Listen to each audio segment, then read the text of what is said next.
Hello student, question number 22 जो है आप यहाँ पे देख सकते हैं, कह रहा है कि किन्हीं 5 भागों को हल कीजिए। और ये जो क्वेश्चन है सारे 4-4 नंबर के हैं। तो यहाँ पे 6 क्वेश्चन है, मैं यहाँ पे 6 क्वेश्चन भी सारे सॉल्व कराऊंगा। आपको एक एक करके अच्छे से समझना है।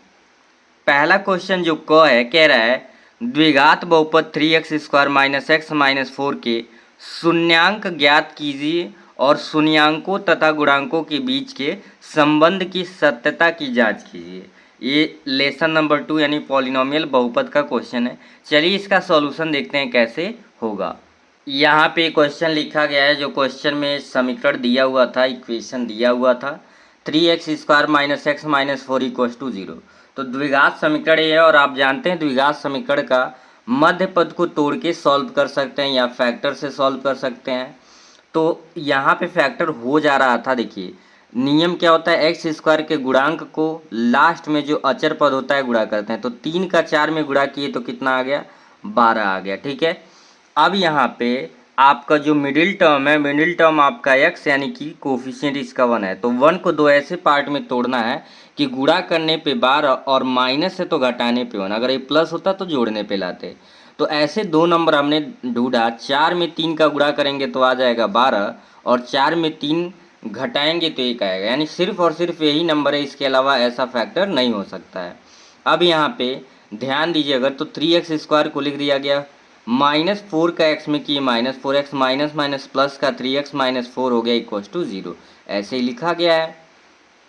अब दो दो टर्म में अगर कॉमन आप ढूंढें, ये 3x² - 4x है तो x कॉमन करेंगे तो 2x में से एक x सिर्फ निकला, 3 तो है ही, 3x बचा, और 4x में से x निकल गया तो बचा आपका 4। अब आगे अगर हम बढ़ेंगे 3x - 4, तो यहाँ पे लॉजिक वही होता है कि जो पहले ब्रैकेट में आया है यहाँ पे वही यहाँ लाना होता है। तो यहाँ पे दो कुछ नहीं कॉमन है तो 1 लिए, 1 लेंगे तो कोई नंबर में चेंजिंग नहीं होगा। 1 लिए तो यहाँ 3x होगा माइनस का 4 = 0। अगले स्टेप में हमने देख रहा था 3x - 4, 3x - 4 कॉमन है, तो जब वो कॉमन करेंगे तो दूसरे ब्रैकेट में बचेगा x + 1। 3x - 4 जब कॉमन करेंगे तो यहाँ पे x बचा और यहाँ पे प्लस का 1, तो वही लिख दिया गया। अब आप जानते हैं, एक बार इस टर्म को 0 के बराबर करते हैं, एक बार इस टर्म को। तो 3x - 4 को 0 के बराबर करेंगे तो लिखते हैं इफ़ 3x - 4 = 0, देन इफ़ मतलब यदि। तो 3x ये माइनस था उधर गया +4 हो गया, और 3x ये गुणा है नीचे चला जाएगा भाग, तो x = 4/3। इसे माना गया अल्फ़ा, एक क्रॉस नहीं है, अल्फ़ा माना गया है। दूसरा x + 1 = 0, तो x जब उधर गया -1, इसे मान लिया गया बीटा। अब यहाँ पे कह रहा है कि शून्यांकों की सत्यता की जांच, तो यहाँ पे लिख लेंगे सत्यता की जांच। सत्यता की जांच होगी यहाँ ए बी सी की वैल्यू। ए होता है x² का कोफिशिएंट, तो ए की वैल्यू यहाँ पे x² का कोफिशिएंट 3 है। बी की वैल्यू होता है x का कोफिशिएंट, तो यहाँ पे -1 हो जाएगा, और कांस्टेंट टर्म आप यहाँ से देखें तो यहाँ पे आपका -4 है।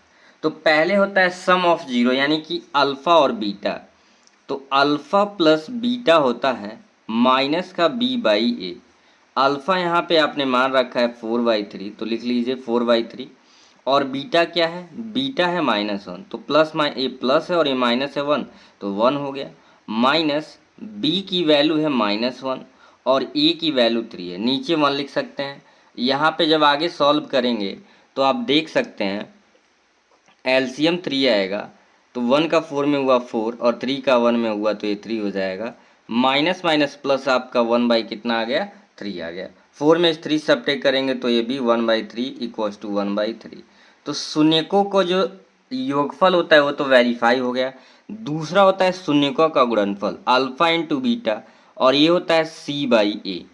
अब यहाँ पे सॉल्व करिए, अल्फ़ा की जो वैल्यू मान रखा है 4/3 इंटू बीटा है -1 = c की वैल्यू -4 है और a की वैल्यू 3 है। तो ये भी वेरीफाई आपका हो गया, -4/3 = -4/3। यानी कि हमने जो निकाला है जो शून्यांक निकाला है, और जो फॉर्मूले से अल्फ़ा बीटा का जो रेशियो होता है दोनों का क्या आ गया, सेम आ गया। तो आई होप आपको समझ आ गया होगा। Thank you.